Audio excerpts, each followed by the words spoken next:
Salam sejahtera untuk kita semuanya. Sebelumnya, perkenalkan nama saya Regina Nataliana Bruginting dengan NIM A1S1230045, kelas R001, Bimbingan dan Konseling Angkatan 2023, ke mata kuliah Evaluasi dan Diagnosis Kesulitan Belajar, dosen pengampu Bapak Muhammad Hamdi, SPD, MPD.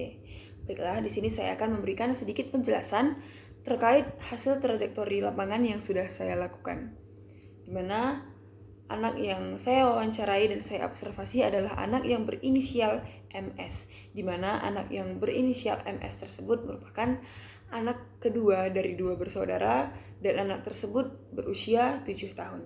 Baiklah, di sini saya akan memberikan penjelasan mengenai dugaan kesulitan belajar. Dugaan kesulitan belajar pada anak melalui observasi dan pengamatan yang sudah saya lakukan, anak tersebut mengalami kesulitan belajar dalam matematika, ataupun anak tersebut susah untuk fokus dalam hal matematika, di mana anak tersebut susah dalam memahami angka, simbol matematika, dan informasi-informasi yang berkaitan dengan matematika. Nah, kemudian dari penanganan yang telah dilakukan, orang tua anak yang berinisial MS tersebut berusaha untuk memberikan perhatian dan mendampingi anak dalam proses belajar si anak. Kemudian orang tua juga memberikan bantuan seperti memberikan bantuan visual seperti kartu angka, kartu gambar, ataupun permainan-permainan edukatif yang berkaitan dengan matematika, sehingga membantu anak tersebut memahami mengenai simbol-simbol dari matematika itu sendiri. Kemudian orang tua juga memberikan fasilitas ataupun suasana belajar yang nyaman di rumah, sehingga anak tersebut dapat santai dan dapat lebih nyaman untuk belajar, terutama belajar matematika itu sendiri, dan supaya anak itu bisa fokus dan konsentrasi dalam mengerjakan soal-soal matematika. Kemudian orang tua dan guru juga saling bekerja sama, saling berkolaborasi untuk meningkatkan rasa emosional dan rasa percaya diri anak dalam mengerjakan soal-soal ataupun memahami terkait dengan matematika itu sendiri. Nah, kesulitan belajar anak tersebut sering dikenal sebagai diskalkulia, di mana anak tersebut mengalami kesulitan belajar terkait dengan matematika ataupun memahami hal yang berkaitan dengan matematika. Kemudian kesulitan belajar anak tersebut bukan berarti berasal dari tidak berfungsinya otak.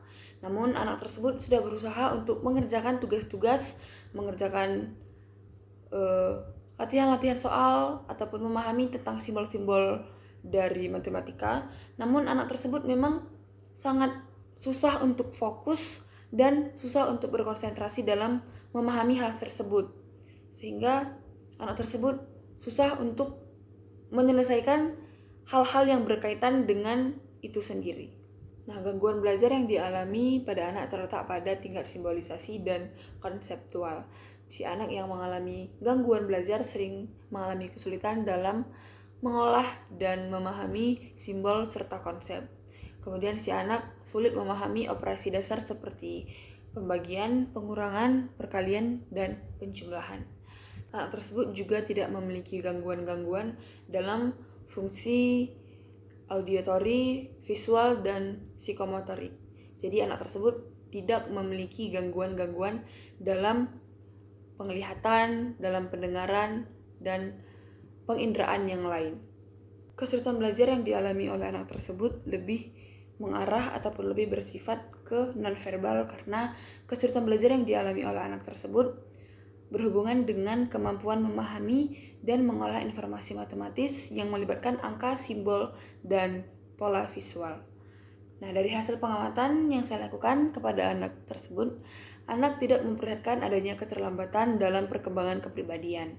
Meski begitu, anak cenderung bergantung pada orang tua, terutama ketika menghadapi kesulitan belajar, seperti meminta bantuan langsung untuk mengerjakan ataupun untuk meminta bantuan kepada orang tua dalam mengerjakan tugas-tugas ataupun latihan-latihan soal yang berkaitan dengan matematika.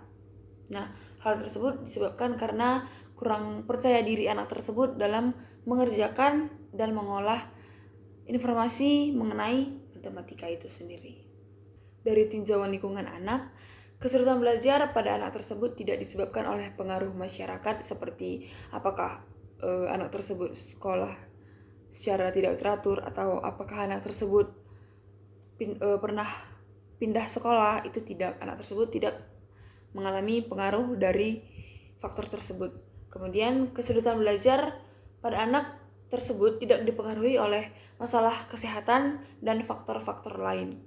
Kesulitan belajar pada anak tidak dipengaruhi oleh masalah kesehatan ataupun faktor lain seperti orang tua dan guru selalu memberikan dukungan, memberikan perhatian yang seimbang, dan memberikan pendekatan-pendekatan yang mendorong kemandirian anak tanpa memberikan tekanan yang berlebihan kepada anak tersebut.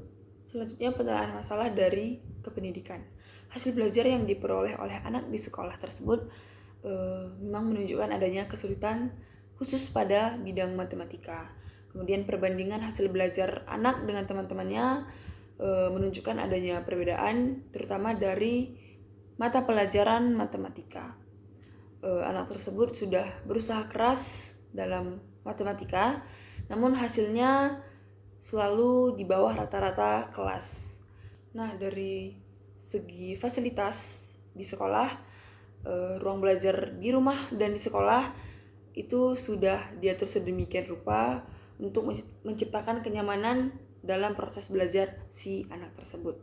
Dan kemudian ruang belajar di sekolah dan di rumah juga sangat-sangat nyaman untuk belajar, kemudian dilengkapi dengan fasilitas-fasilitas yang mendukung untuk kebutuhan belajar si anak tersebut. Kemudian ventilasi di sekolah dan di rumah juga cukup memadai sehingga adanya pergantian oksigen kepada anak sehingga membantu anak dalam proses belajarnya. Kemudian dari psikologisnya, tingkat kecerdasan anak secara umum cenderung normal meskipun terdapat kesulitan spesifik dalam bidang matematika ya tersebut. Dan perhatian dan konsentrasi anak dalam belajar di setiap mata pelajaran itu sangat baik, kecuali di mata pelajaran matematika. Nah, motivasi anak dalam belajar itu sangat besar. Nah, hanya saja anak tersebut sudah berusaha untuk memahami tugas terutama dalam matematika, dan tetapi motivasi belajar anak tersebut sedikit menurun ketika memahami ataupun motivasi belajar anak tersebut menurun pada saat mata pelajaran matematika karena memang sulitnya anak tersebut dalam berkonsentrasi dan fokus dalam matematika itu sendiri. Kemudian dari fisik dan kesehatannya, anak tersebut tidak memiliki gangguan-gangguan dalam pengindraannya, jadi kondisi penginderaan dari si anak sangat baik. Kemudian makanan-makanan anak tersebut juga bergizi dan sangat tercukupi. Kemudian anak tersebut lahir dengan normal dan anak tersebut tidak memiliki riwayat penyakit dan tidak memiliki penyakit kronis. Kemudian yang terakhir adalah dari sosial anak, yaitu dari orang tua. Nah, karakteristik orang tua peserta didik tersebut ataupun karakteristik orang tua anak tersebut memiliki latar belakang yang baik dan sangat-sangat mendukung perkembangan dalam proses belajar si anak tersebut. Kemudian orang tua juga memberikan pola asuh yang baik kepada anak dan memberikan perhatian pada perkembangan akademik anak tanpa memberikan tekanan-tekanan yang berlebihan. Kemudian sikap orang tua kepada anak juga sangat netral dan normal. Jadi sikap orang tua terhadap anak cenderung seimbang dan tidak bersifat berlebihan seperti over anxiety, kemudian over intelektual dan tidak over perfektual. Kemudian hubungan orang tua dan anak tidak dipengaruhi oleh kebiasaan-kebiasaan budaya setempat juga. Jadi baik itu budaya industri maupun budaya agraris. Jadi orang tua cenderung fokus pada pengasuhan yang mendukung perkembangan si anak secara individu tanpa terlalu adanya penekanan-penekanan yang berlebihan ataupun adanya faktor dari budaya. Baiklah, kesimpulan yang dapat saya sampaikan adalah bahwa anak yang berinisial MS mengalami yang namanya diskalkulia, di mana anak tersebut mengalami yang namanya kesulitan belajar dalam memahami konsep dan simbolis dalam matematika, dan kemudian anak tersebut juga susah dalam fokus dan berkonsentrasi dalam mengerjakan soal-soal ataupun hal-hal yang berkaitan dengan matematika, contohnya seperti mengerjakan soal-soal matematika, ataupun susah dalam memahami konsep, memahami simbol, ataupun informasi-informasi yang berkaitan dengan matematika.